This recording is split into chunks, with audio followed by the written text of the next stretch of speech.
Realtors, welcome to this video. You can tell me what you made last year to the dollar, but you probably can't even tell me what you're going to make in the next 90 days. Not a guess, but a number that you'd bet on. Not because you're bad at this, in actuality you've been doing this for years and you're good at it, but it is because you're watching the wrong number. In the next 5 minutes, I'll show you what your income swings and how to work your own swing, and that one number that lets you see a dead quarter coming whilst there's still time to stop it. My name is Nassim. If you didn't know, I'm the co-founder here at Black Sheep Acquisitions. We are the ones in the back end doing all the boring stuff, building the client acquisition systems for real estate agents in the US and Canada. Now, first things first, why does it even swing at all? When you're closing, you're busy, so you stop prospecting, not on purpose, but you've got showings and inspections, and there's 3 people that need you today. But guess what? Because you're busy, 2 or 3 months later, the pipeline is empty because nothing went into it whilst you were busy. But now that it's empty, you've got time, so you go hard to prospect every day. And 2 or 3 months later, then you're busy, you're slammed again, so it stops. And that's the whole cycle. It's not the market. Some people attribute it to the market. They make it this big, bad, scary boogeyman, but it's really not it. It happens in the good years too. So here's the first thing to do, and it takes about 10 minutes. You should open your last 24 months. Pull your closings from the last 24 months, then find your best month, and then find the worst month that came after it. Then you write the gap, so how many months in between. For most agents it's 2 or 4 or in between. But the gap is your lag. It's how long it takes for what you do today to turn into money, which means that this week's work isn't deciding this month. This month was already decided 3 months ago, right? So this week is deciding God knows. But most realtors are just simply working on the wrong month, right? So now,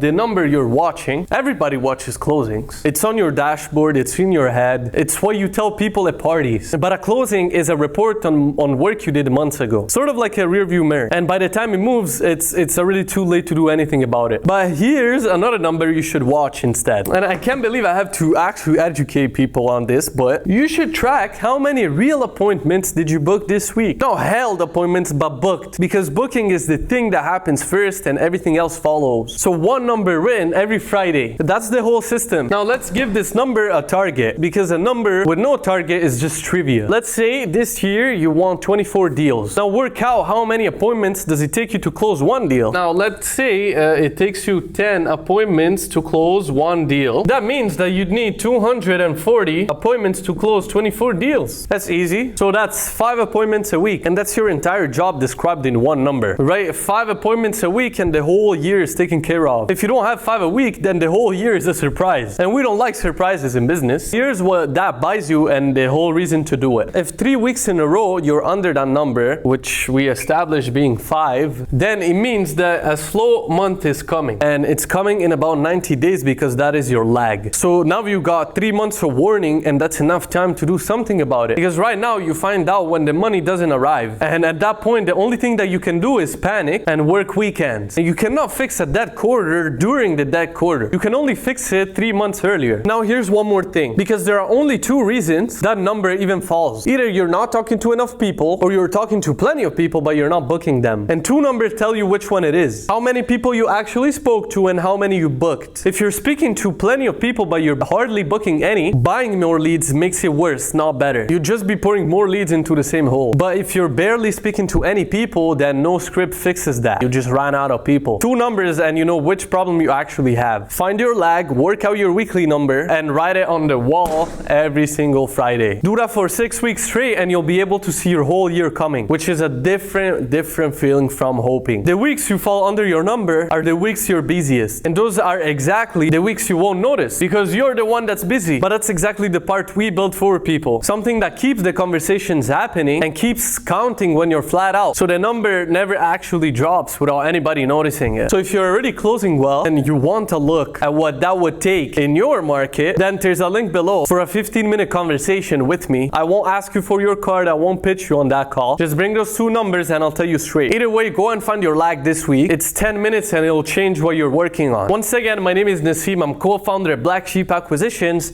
and whatever you do, don't follow the flock.